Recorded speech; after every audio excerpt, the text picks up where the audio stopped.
I've been gaming for a long time.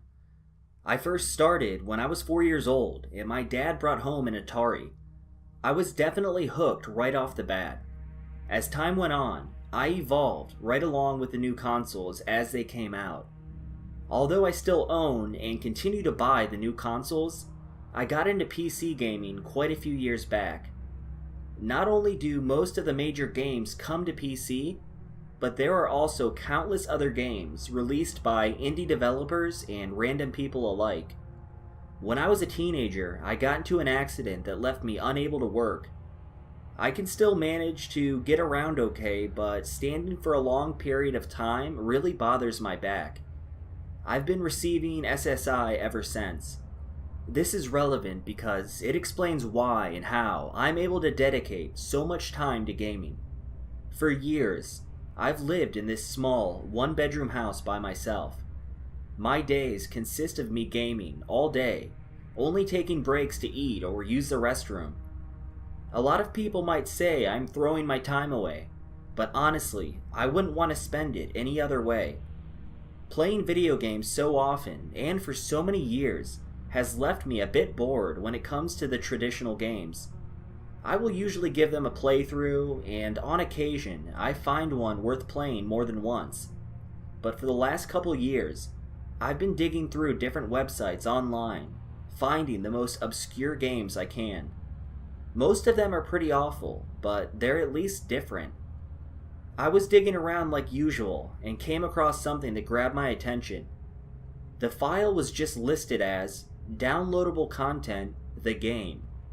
I clicked on it to see if there was any more information listed, such as which game the DLC was for.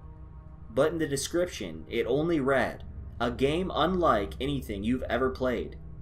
This didn't mean much to me, but I did notice that there were only 3 views total on this file and 0 downloads. That's the part that intrigued me, being the first person to play this game. I assumed it wasn't going to be anything too special, but felt like it wouldn't hurt to try. The file size was relatively low for a game, but some are rather basic in design and don't come with much size. Nonetheless, I downloaded the game and installed it once it was finished. While doing this, I got distracted by some other things and began playing a different game I had been working on completing.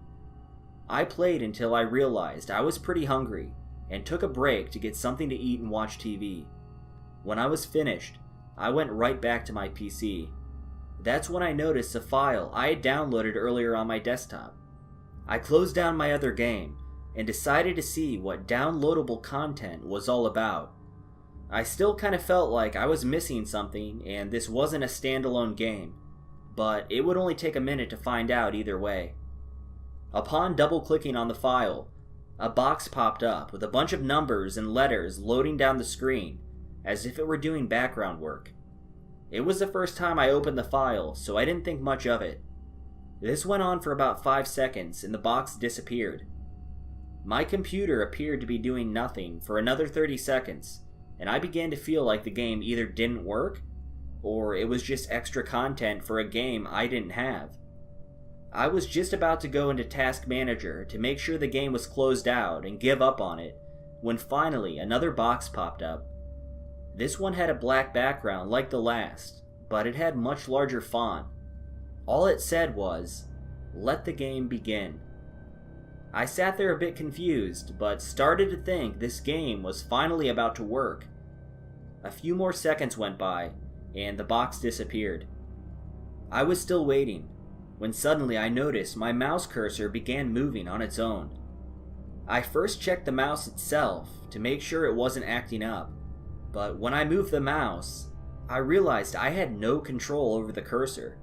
Whoever or whatever had control began opening up files within my PC related to technical things that I wasn't even familiar with. I started to panic a bit at this point, and was worried my PC was going to be ruined. I had even run the file through my antivirus and other programs I have, just like I do with every file I download, but whatever this was, it was able to sneak by completely undetected. I tried using prompts on my keyboard, but that wasn't working either, nor was the power button. Out of desperation, I finally climbed underneath my desk and pulled the power cord out from the wall. This obviously did the trick, and my PC shut off. I really didn't know what to do at that point. My PC was basically my life, and I was scared it was going to be ruined. I didn't touch it for the rest of the night. I had a hard time sleeping that night. I couldn't stop thinking about what happened to my computer. I also didn't know what the person's intention was that took over control of it. The next morning, I hesitantly started my PC back up. Everything seemed to boot up like normal.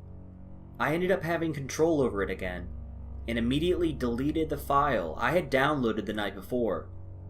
I ran my antivirus programs again and made sure there was nothing else it detected.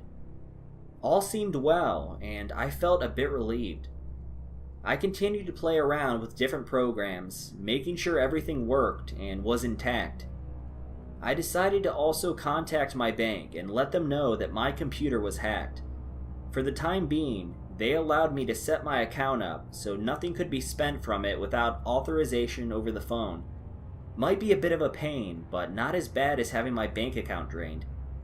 The day went on and all was well. Everything was normal and I slowly began forgetting about the hack. I was in the middle of a game when my phone buzzed, indicating that I had received a text message. I checked it, and it was from an unknown number. Not a number I didn't recognize, but it literally said unknown number where the number should have been.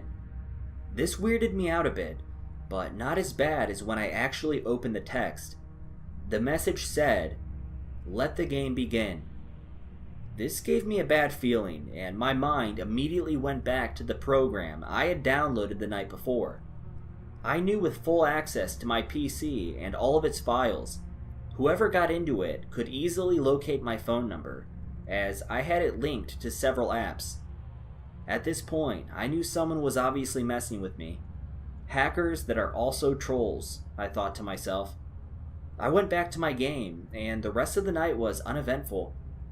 That was until around 4 a.m. I was woken up in the middle of the night by my phone going off. I received another text message from that unknown number. Opening it up, it only read, "Level 1, run." I'm not going to lie, this made me a little nervous, but I brushed it off and tried going back to sleep. Obviously someone was trying to mess with me, but it was probably some bored 14-year-old in his mom's basement. A few minutes later, I'd nearly fallen asleep, but I was quickly jolted wide awake at the sound of my door being knocked on. Knocked isn't the right word. Someone was literally pounding on my door. I was panicked, and even though the pounding was the only thing happening, I decided to be proactive and call the police. I grabbed my phone and dialed 911. As soon as I put the phone up to my ear, I was greeted with a message saying my phone was unable to make outgoing calls. Again, I knew the hacker was able to get into my phone and disable something. I tried sending a text message to my mom to ask her to call for help, but just seconds after I sent it, I was greeted with an incoming text message, also letting me know I was unable to send outgoing text messages. I no longer had any type of game plan and resorted to making sure my doors were locked and hid in my bedroom. The pounding still continued. It went on for a full 2 minutes, and then it finally stopped. Shortly after my house was filled with silence, my phone went off. I had a text message from whoever this was saying, "This is your role-playing game. You have choices to make. You can either remain home, locked in your bedroom, waiting for the beasts to come slay you, or you can make a run for it and have a chance of survival.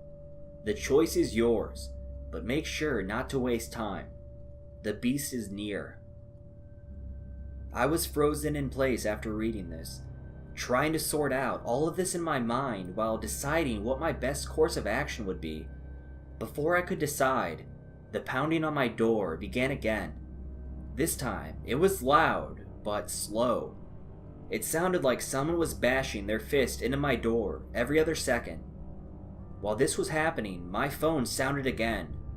This time, the text read, "You are now presented with 3 options. of which you must decide now. Option A, hide like a coward and wait for the beast to destroy you. Option B, face the beast at your back door with the same absolute result as option 1. And finally, option C, run. Run now and head for the front door, and you may just survive. The choice is yours. After reading this, I realized how sick and depraved this person was.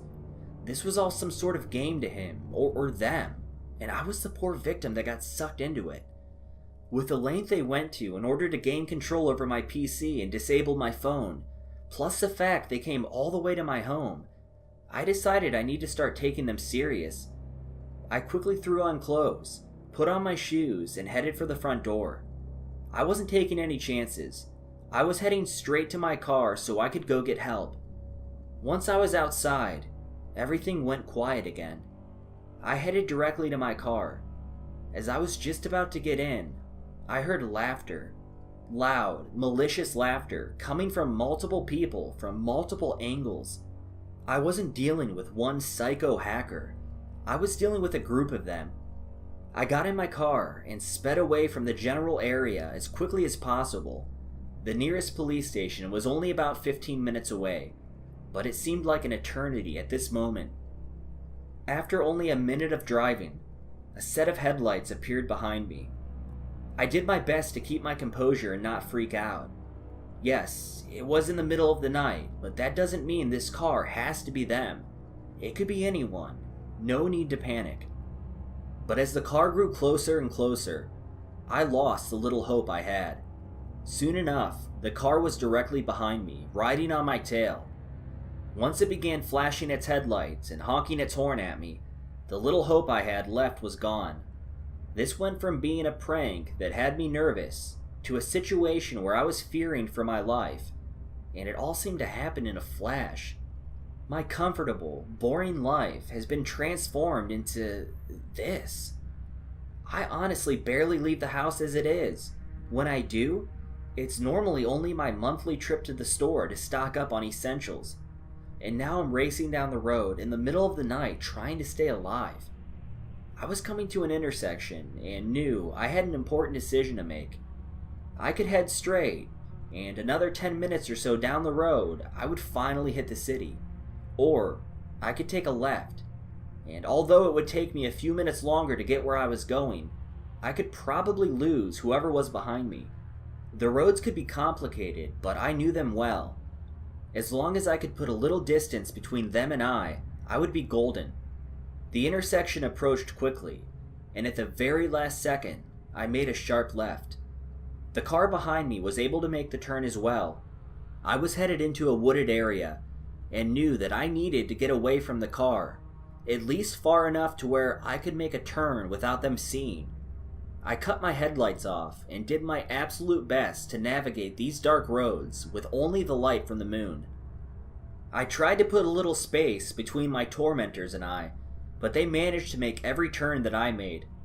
I was doing pretty well, navigating my way through these familiar roads with little light, and soon became comfortable. I continued checking my rearview mirror in order to see how close the car following me was. I soon learned the hard way that taking my eyes off the road for even a moment was a luxury that I could not afford. As soon as I looked back from my rearview mirror, a curve in the road appeared right in front of my eyes. I desperately tried making the turn, but my car spun out. I ended up with the tail end of my car partially down in a ditch. I tried driving out of the ditch, but my tires were barely catching the ground. Absolute fear sank in once the car following me came to a stop in the road in front of where my car was stuck. I continued pressing down on the pedal, rocking my car back and forth, praying it would find the traction it needed to get out of the ditch. The doors opened, and two men stepped out of the car that had been pursuing me. They both began walking in my direction. I continued rocking the car as the men inched closer and closer. Finally, at the last second, my tires hit the dirt and my car launched forward. I cut the wheel to the left and ran into one of the men, sending him flying down to the road beneath him. I smashed down on the accelerator and desperately tried to escape. I immediately noticed that at least one of my tires had been damaged when my car was slammed into the ditch. I didn't have time to worry about further damaging my car. I had to get out of there.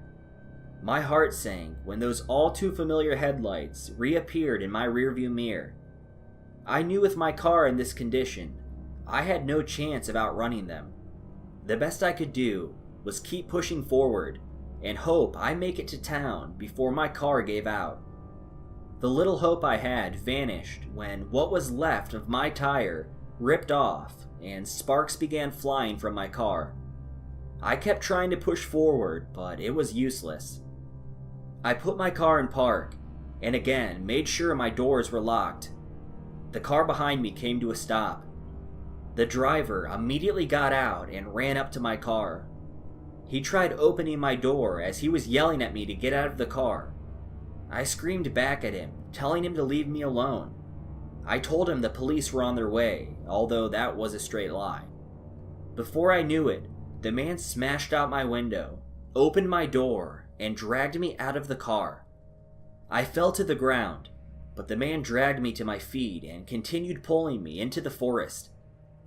Once we stopped walking, I fell down.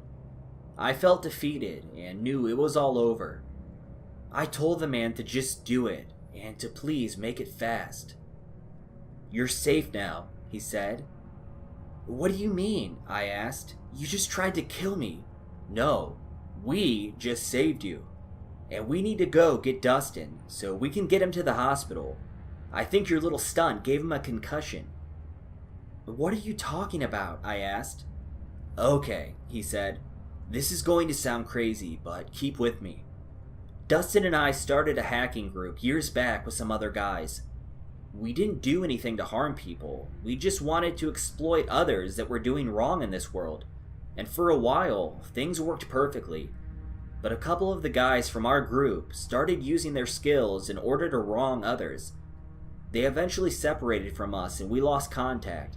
But Dustin and I would occasionally check in on them to see what they were up to. Some might call it spying, but I call it damage control. Dustin was the one that discovered the game. The others set it up and posted it on an obscure website. They didn't want too many people downloading it. They just wanted one victim. We discovered their entire log of all the details surrounding it. Let's just say, in the end, they wanted you to run. They wanted you to get in your car and drive. If you had driven for more than 10 miles, a device would have been tripped, causing an explosive to go off that's supposedly attached to your gas tank. Dustin and I have set things up to where we get notified when the other guys are up to something. And when we discovered what they had in store for you, we had to act fast. Your car hasn't blown up yet, so either the device was a dud, or they're just messing with you, or more than likely you just didn't trigger it yet. So we need to get in my car and go pick up Dustin right now. Are you coming with me?" I stared at the man in disbelief. I didn't even know if he was telling me the truth, but after everything I've just been through, it all sounded possible. I stood up and began following him. We picked Dustin up and brought him to the hospital. In the end, he recovered fine from his wounds. I was brought home and of course reported everything to the police.